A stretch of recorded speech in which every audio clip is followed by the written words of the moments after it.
ये कहानी है वृंदा और राधिका की। वृंदा एक सख्त, परंपरागत सोच वाली सास है, जबकि राधिका आज की मॉडर्न, समझदार और आत्मनिर्भर बहू। दोनों के बीच रिश्ते में प्यार भी है और तकरार भी। लेकिन जब परिवार की इज्जत और रिश्तों की परीक्षा की घड़ी आती है, तो क्या ये दोनों एक दूसरे का साथ देंगी या फिर दूर हो जाएंगी? अग्रवाल परिवार का भव्य मकान। शादी के बाद पहली बार बहू घर में प्रवेश कर रही है। सबका ध्यान राधिका और वृंदा पर टिका हुआ है। बहू, गृह प्रवेश के समय सिर झुकाकर आना चाहिए। यह कोई ऑफिस नहीं जहां तुम अपने हिसाब से आओ। माँ जी, सिर झुकाना इज्जत देने के लिए होता है, डर के लिए नहीं। और मैं आपको बहुत इज्जत देती हूँ।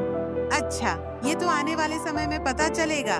घर के बाकी सदस्य मुस्कुरा देते हैं, लेकिन दोनों के बीच एक अनकही जंग शुरू हो चुकी थी। अगली सुबह रसोई में, बहू, आज से घर की रसोई तुम्हारी जिम्मेदारी है। हमारे घर की परंपरा है कि बहू पहली रसोई में सबका दिल जीत ले। नाश्ते में पूरी सब्जी बनाना तुम्हें आता है ना? माँ जी, मैं बना सकती हूँ, लेकिन साथ ही कुछ हेल्दी ऑप्शंस भी रख सकती हूँ, जैसे पोहा या उपमा। हमारे घर में यह सब नहीं चलता। जो परंपरा है वही निभानी होगी। ठीक है माँ जी, मैं पूरी सब्जी बना दूंगी, लेकिन साथ में पोहा भी बना लूंगी ताकि सबको अपनी पसंद का खाना मिले। वृंदा को यह बात पसंद नहीं आती, लेकिन बाकी परिवार राधिका की समझदारी से प्रभावित होता है। घर में पूजा का माहौल है। राधिका पूजा की तैयारी कर रही है।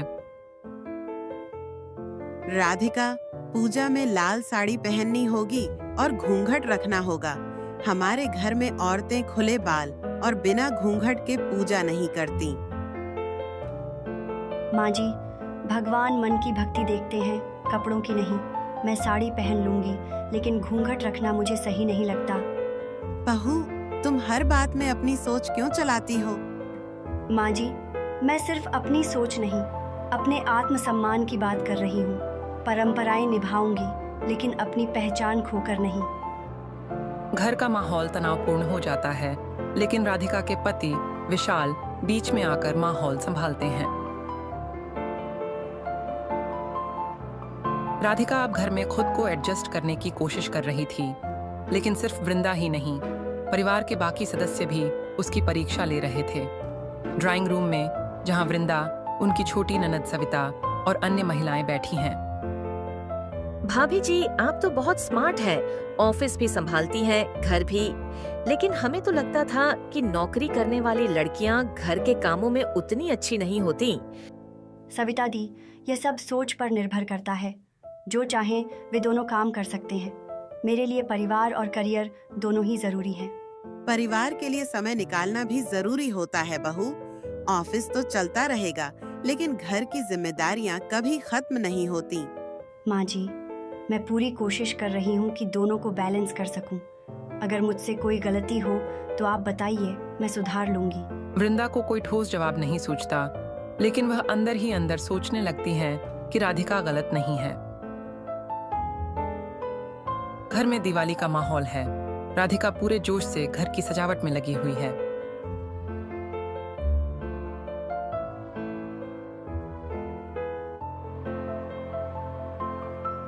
बहू, दिवाली पर मिठाइयाँ घर में बनती हैं।